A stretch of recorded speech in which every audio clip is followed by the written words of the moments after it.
అనగనగా ఛానల్‌కి అందరికీ స్వాగతం. పిల్లలు, ఇప్పుడు మనం మూషిక కన్య అంటే ఎలుక కన్య అని అర్థం అన్నమాట. ఆ కథ చెప్పుకుందాం. అనగనగనగా ఒక మునీశ్వరుడు ఒక అడవిలో జీవిస్తూ ఉంటాడు.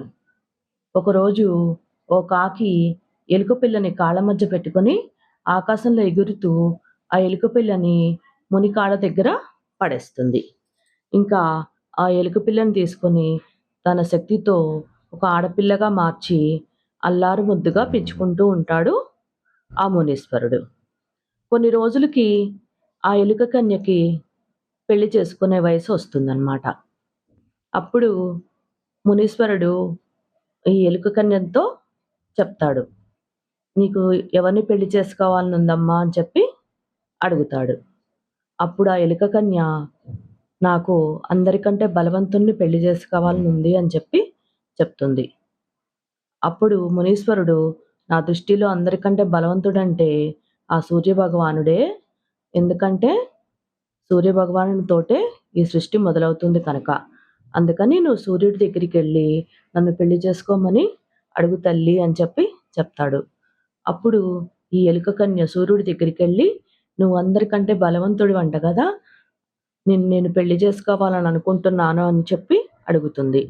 అప్పుడు సూర్యుడు, "లేదు లేదు, నాకంటే బలవంతుడు ఒక మేఘము. ఎందుకంటే ఆ మేఘం వచ్చి నన్ను కప్పేసిందంటే నేనింక ఎవ్వరికీ కనిపించను" అని చెప్పి అంటాడు.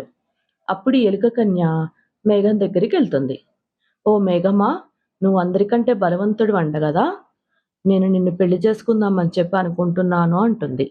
అప్పుడు ఆ మేఘం, "నేను అందరికంటే బలవంతుడిని కాదు. ఎందుకంటే ఒక గాలి వచ్చి వీచిందంటే నేనలా కొట్టుకుపోతాను. అందుకని నాకంటే బలమైనదంటే గాలి మాత్రమే" అని చెప్పి చెప్తుంది. అప్పుడు ఈ ఎలుక కన్య మళ్ళీ గాలి దగ్గరికెళ్తుంది. "ఓ గాలి! నువ్వు అందరికంటే బలవంతమైన దానివంట గదా! నువ్వు నన్ను పెళ్లి చేసుకుంటావా" అని అడుగుతుంది. అప్పుడు ఆ గాలి, "నేను అందరికంటే బలమైన దానిని కాదు. ఎందుకంటే ఒక పెద్ద కొండని నేను కొంచెం గూడా జరపలేను. అందుకని నాకంటే బలమైనదంటే ఒక కొండ మాత్రమే" అని చెప్పి చెప్తుంది. మళ్ళీ ఎలుక కన్య ఆ కొండ దగ్గరికెళ్తుంది. "ఓ కొండ! నువ్వు అన్నిటికంటే బలమైన దానివంట కదా!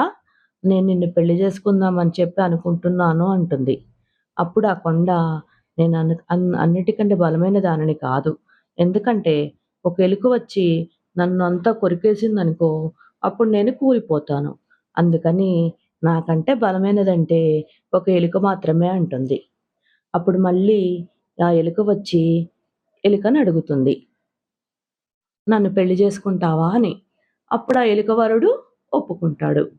అప్పుడు ఆ మునీశ్వరుడు ఈ ఎలుక కన్యని ఎలుకగా మార్చేసి రెండిటికి పెళ్లి చేసేస్తాడు.